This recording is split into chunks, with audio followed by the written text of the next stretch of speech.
But anyway, as the Italians would say, procipite volissimamente, which means that this car's damn fast.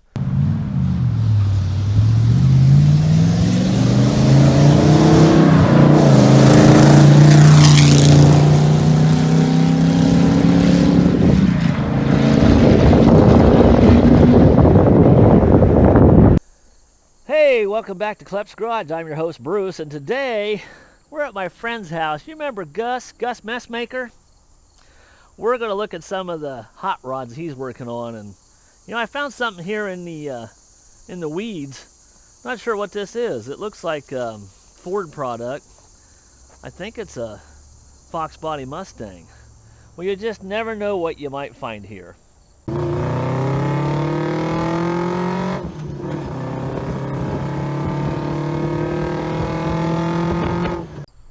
So I found this little jewel sitting in Gus's driveway. It's an old fire truck. I said, what year is this, Greg? 36. 36, he says. Although it's kind of missing something here in the back. Oh, there's that. There's what's left of the Fox body. Let's go say hi to Greg. Hey, Greg. Hey, what's up? Not what you working on?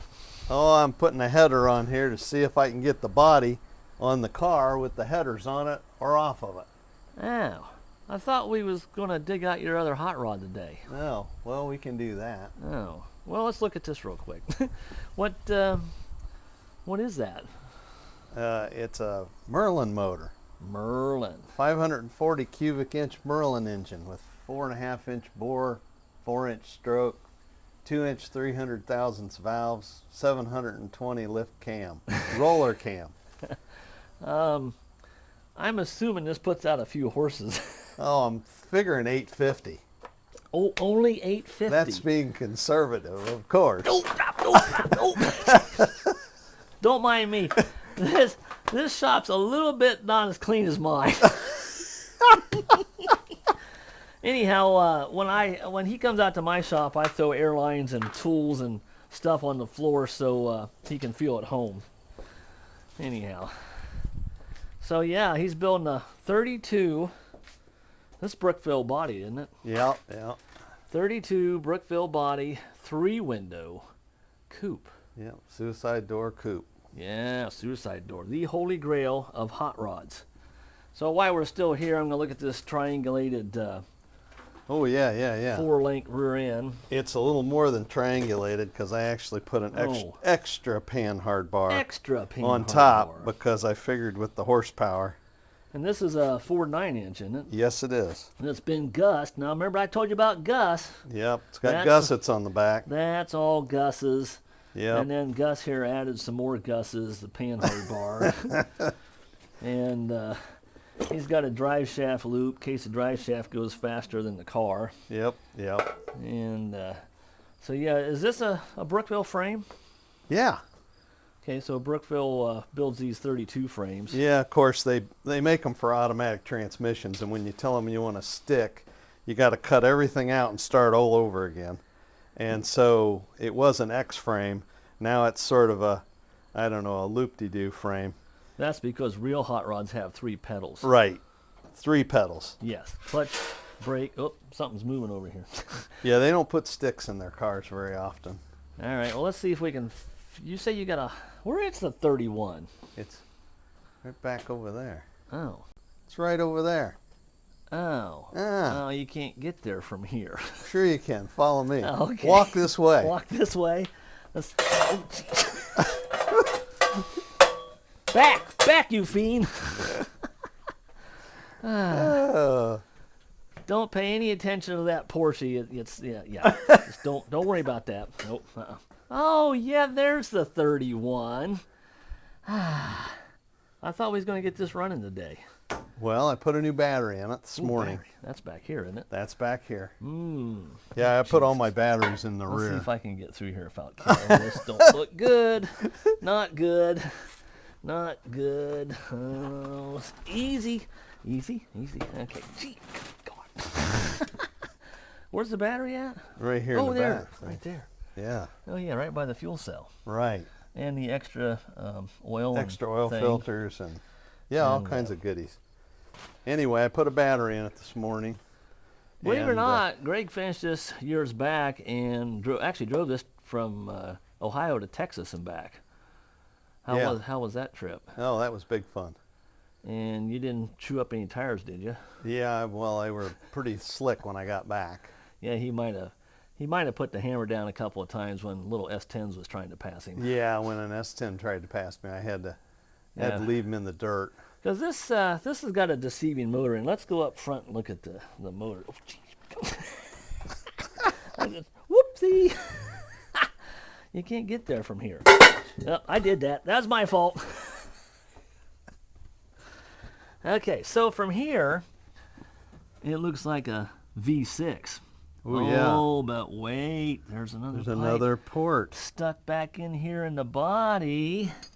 And that looks like a Chevy valve cover. What is this monster? It's a 427 out of a 68 Corvette. Oh. A friend of mine totaled his Corvette one night and told me to come and get it. So I went and got it, and I took the motor and the 4-speed transmission out of his 68 Corvette, and I put it in this. And they told me at Brookville that I wouldn't be able to get it in here because the exhaust ports would be behind the firewall. And I said, well, I'll figure it out. Yeah, you're right. The exhaust port is behind the firewall. Yeah.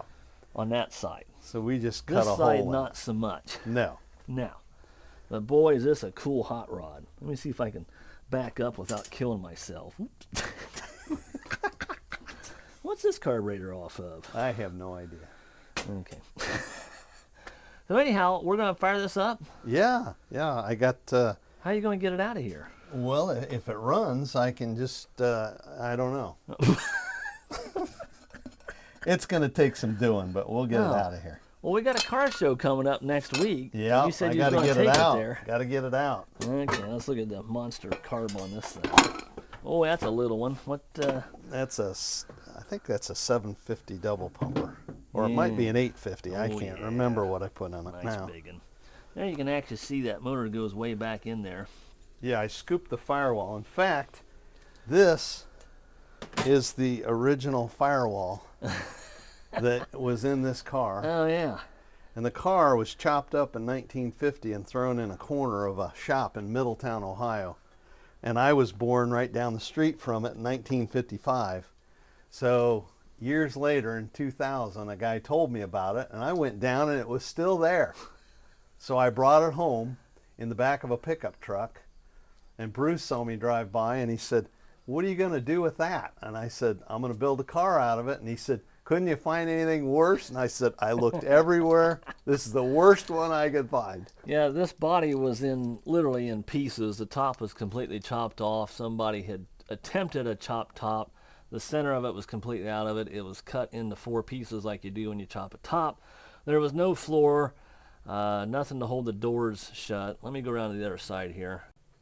Okay, so we're back over here on this side. And as I was saying, that body had no floor because originally Model A's had a wooden floor, and Greg has put a steel floor in it. But tell us about the doors that weren't even hardly Yeah, I had a body man, an expert body man, tell Bruce and I one day, we were sitting here looking at it, trying to decide how to put the floor in. And he said, "Well, you better let me do that because the doors will never shut right if you don't get the floor in correctly." Well, he came back 2 weeks later, and he opened the door and he looked in and he said, "The floor's in it." And I said, "Yeah." And I said, "Look, the doors, they shut." And Bruce said, "Yeah, they shut better than a Model A." Yeah, they do shut better than a Model A. So anyway. Yeah, you got to slam a Model A. That one you can just push up. Oh, with your this pinky. is nice and just clicks perfectly. Yeah. Well, anyway, the same guy was telling a group of guys at the gas station, he said, "He's a genius. He put the motor, the transmission, the rear end, wired it, painted it, chopped the top." He said he did everything all by himself. And I said, "I'm not that smart. He's just an idiot." True story. I was there. I remember this. True story. All right. So anyway, this has an electric fuel pump, so we'll pump it up. Let's do a shot of the interior here real quick before you get Oh, in yeah, there. yeah. Come on over. So what I first noticed when I opened this door is here is a handwritten parking ticket. Handwritten. Our police are so good, they handwrite a ticket, and he just left it in there. Because it's like, who would give somebody a parking ticket in a car like this, right? Yeah. Yeah. Greenville cops. So you're looking at a Cadillac steering column that actually come out of my 71 Cadillac limousine. If you look up the 71 Cadillac limousine, you'll see that car. And this column was completely worn out. Yep. And I said, well, here, do something with this. It's tilt wheel. So he fixed that. And then tell us about your homemade throttle pedal down here. Yeah, I was getting to the point where I was almost finished with the car, and I had to go buy a gas pedal for it. And I thought, you know, I've made everything else for it. The roll bar and the roll cage, everything in it's been homemade. And I said, well, I'll just make myself a gas pedal. So I just made it out of square tubing and bolted it right in, and it works great. Yeah, and your column drop's even homemade Yeah, too, isn't it? homemade column drop. That runs right up, and there's a bar behind here, and that hooks into the roll cage. And that roll cage actually unbolts. Yep. You can actually take it out if you want to. Yep. But it's just tucked up in there really nice. Comes right down here, around underneath the dash, and down. Bolts right to platforms on the frame. And like I said, he's actually driven this car. This is a driver. It's just been sitting, and I've been on him for, I don't know, last 6 months or so. Get this thing out before it gets fall. Yep. So Yep. I think he's going to try to see if we can put the fire in the cylinders. Yeah, this has got an electric fuel pump, so we'll let it warm up. If you see any gas fly, let me know. Yes, fly.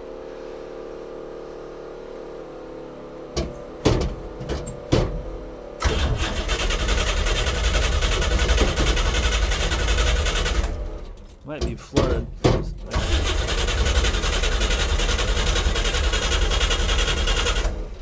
I see a puff of smoke out the exhaust.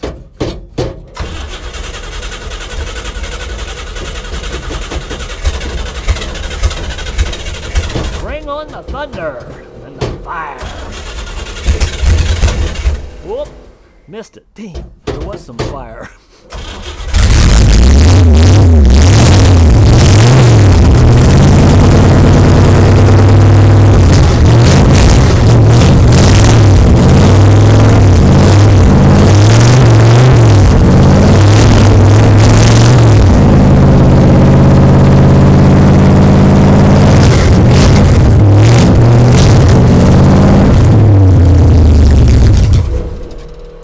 About like that. I thought you said didn't run. I didn't know if it would or not. Now you gotta dig out a hole. Now I got to get it out of here. Yeah, it's ready to run. This is a great car. And like I said, he's building that 32. It's gonna be wicked. This one's nice, but that's gonna be wicked.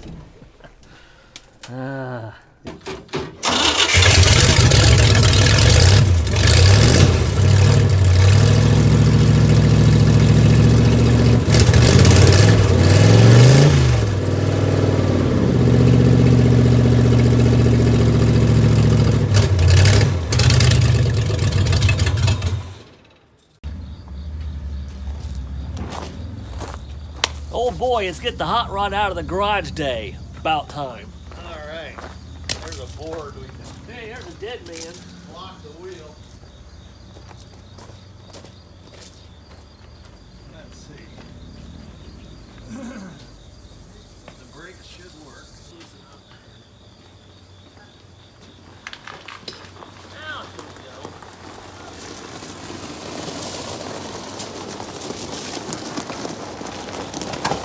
I think it was just the brakes. Probably gonna have to push it on up to get your hot rod out, aren't we? I'm trying to think. Should we push it over in there? Or should we? What do you think? Yeah, we're gonna have to get your hot rod past it, aren't we? Oh, yeah. Well, I thought if I got far enough up, I could pull the hot rod over there. Oh, okay. But either way, what do you think is easier? It'd probably be easier to shove this thing forward. Okay. You got that done yet? I'm working on it. I'd help, but I'm the cameraman right now. Well, this is crooked as hell. I mean, it's crooked. Let's see. Do that wheel. There.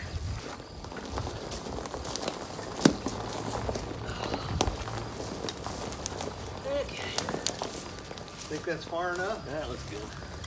All right. Now that it's out in the light, you can get a good idea what a chassis for a 32 Ford hot rod's looking like. Just a tiny little motor, 850 horse Merlin, 3 pedals, real hot rod, clutch, brake, gas. Nice 9-inch Ford rear end. It's gonna be a nice one, Luigi.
The damn thing's out.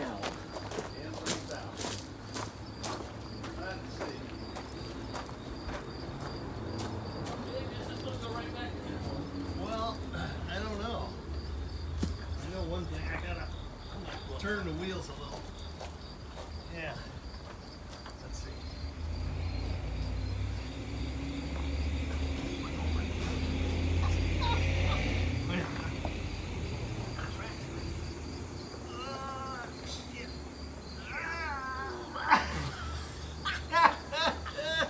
I think if we work on these wheels, it'll be better. Put it here, right? No, it's not in gear. Oh, ready, set, push. Oh, there you go. Why don't you just fire this thing up?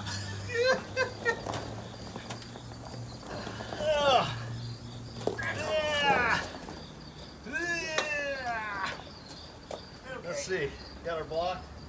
No. Oh, here. I got a block. I don't think it's going anywhere. Oh, there. You guys come along?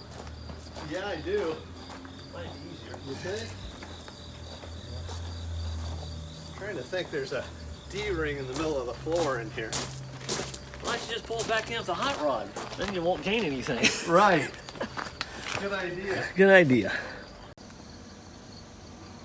All right, so we're going to get a come along. Something don't look right here. Let's see. This is probably 500 horse, big fat tires. This is 850 horse, little skinny tires. I just don't see this thing hooking up. I could be wrong.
that's how you get that done. Yeah, hadn't seen the light of day in 2 years. Now it's out, it's going up to Broadway to the cruise in. About time. I've been on him for at least 6 months. But I'm not going to wash it. I might repaint it, but I'm not going to wash it. No paint. It's a good hot rod. Well, we'll show it running and driving next frame.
that's going to conclude this video. Of course, you might notice it's different weather, it's different time. We filmed this earlier in the year, and now it's February of like 23. So we're just now getting around to finishing this video. So we thought we'd talk a little bit how much fun we had that day. Oh yeah, we had big fun. Yeah. Yeah. So yeah, we didn't want you to think my beard grew overnight. It took me a little while to grow this. Wow. But it's still pretty quick. That is fast. Yeah. Fast as this car. Fast as a car. We had so much fun that day that he's been driving it off and on since. And, of course, we wouldn't want to wash it or anything because it's got the great hot rod patina. Hot rod patina, dirt and bird stuff. And as the title says to this video, this is an old school hot rod because he built it all himself, used stuff he had, bought stuff. And that's, that's how hot rodding started, was just doing things yourself. And we encourage you to do something yourself and, take on a project. So what if it takes 10 years? It didn't take him that long. Took me a year. But he was more motivated. Yeah, my dad said, you'll never get it done. And he said, you're going to finish it in a year? And I said, yeah. And exactly a year later, it was on the road. So yeah, it took exactly 1 year and about 10 grand. So anybody can build one of these if they just get motivated and do it.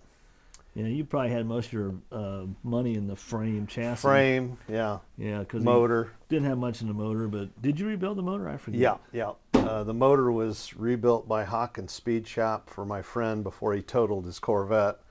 And then I went through it real quick to make sure the specs were the way I wanted them. So, yeah. So most of his year's work was doing the body work and getting everything set up. We had a friend. Did our friend Russ do the 4-link? The 4-link. The front end alignment? Yeah. Russ Huffman did the front end alignment, and he said he didn't have enough shit to break the bolts loose, so he made me get under the car, and I snapped them off, and he said, you're full of shit.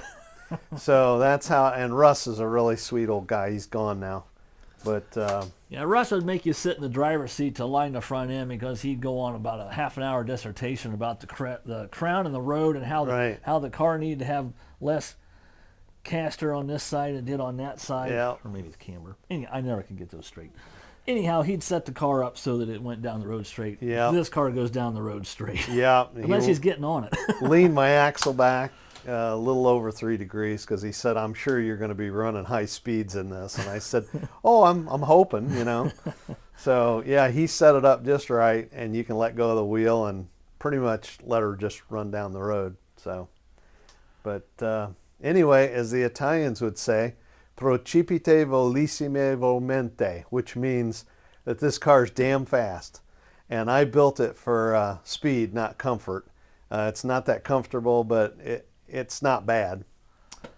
That Italian, is that one word? That's one word. That's a big word. Yeah, it's the longest word in the Italian language. It's the longest word to say, but it means the fastest. How's that go again? Procipite volissime volmente. Yeah, what he said. And if you don't use your hands, then you have a speech impediment.